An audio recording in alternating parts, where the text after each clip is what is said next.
আমি অদমকে সাধারণ সম্পাদক নির্বাচিত করে, যদিও আমি এর উপযোগ্য নয়, তথাপি মুরব্বীদের পরামর্শে, মুরব্বীদের দায়িত্ব, মুরব্বীদের হুকুম পালনে আমি সেই দায়িত্ব নিয়েছিলাম। আমাকে সহ প্রায় 65 সদস্য বিশিষ্ট একটি কমিটি গঠন করা হয়। সেই কমিটি 4/7/2025 অর্থাৎ জুলাই মাসের 4 তারিখে শুক্রবার বিকাল 4 ঘটিকার সময় একটি মাদ্রাসায় শপথ গ্রহণ অনুষ্ঠানের আয়োজন করে এবং সেই অনুষ্ঠান থেকে শপথ গ্রহণের মাধ্যমে আমাদের যাত্রা শুরু হয়। আজ অবধি পর্যন্ত আমরা আমাদের কর্মপন্থাকে চালু রেখেছি। উপস্থিতি, আমাদের গোয়েন্দাঘাট উপজেলায় সর্বমোট 13টি ইউনিয়ন রয়েছে। 13টি ইউনিয়নের রিপোর্ট হলো, আলহামদুলিল্লাহ, শুনে আপনারা অত্যন্ত খুশি হবেন।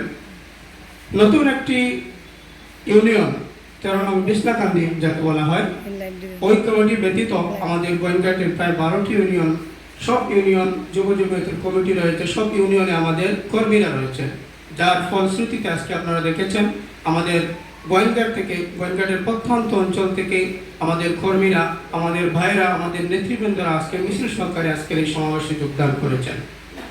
উপস্থিতি, কেন্দ্রীয় কর্মসূচির অংশ হিসেবে কেন্দ্রীয়ভাবে যে কর্মসূচি দেওয়া হয় তারই অংশ হিসাবে গত 16 ডিসেম্বর কেন্দ্রীয় কর্মসূচির ছিল আপনার জমিয়তের পক্ষ থেকে বিশাল র্যালি।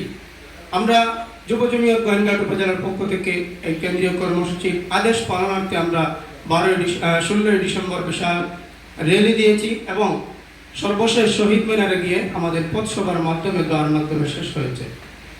কেন্দ্রীয় কর্মসূচির অংশ হিসেবে গত 20 রমজান ইফতার বিতরণ কর্মসূচি আমরা পালন করেছি।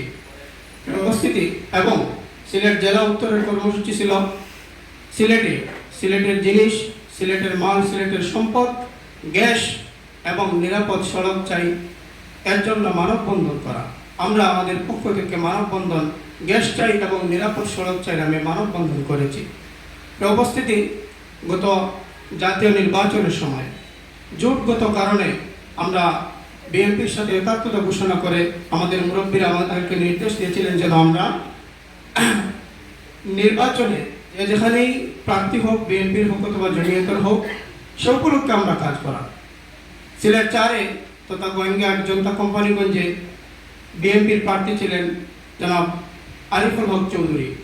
আমাদের যোগ্যতার কারণে সিলেট 4 আসনের অন্তর্ভুক্ত গোয়েন্দাঘাট উপজেলা যুব জমিয়ত নির্বাচনে জোটের প্রার্থীকে সমর্থন এবং নির্বাচনী প্রত্যেকটি সভা সমাবেশে অংশগ্রহণ করে এবং মাঠ পর্যায়ে প্রত্যেকটি ওয়ার্ড ভিত্তিক প্রচেষ্টা এবং মেহনত করে প্রত্যেকটি সেন্টারে বিপুল ভোটে আমরা ওনাকে জয়ী করে নিয়ে এসেছি। এটা নিশ্চয় আমি বলতে পারি, গোয়েন্দাঘাটে যেটি হয়েছে, অন্ততপক্ষে গোয়েন্দাঘাটে যেটি হয়েছে, অনেকটাই আমাদের জমিয়তের কারণে, ছাত্র জমিয়ত, যুব জমিয়ত এবং জমিয়ত উলামা ইসলামের কারণেই প্রত্যেক সেন্টারে উনি বিপুল ভোটে জয় নিয়ে এসেছিলেন। উপস্থিতি, এ পর্যন্ত আমাদের রিপোর্ট। একটি কমিটি রয়েছে, এই কমিটি আমরা অতি সত্বরই ইনশাআল্লাহ ঘোষণা করব।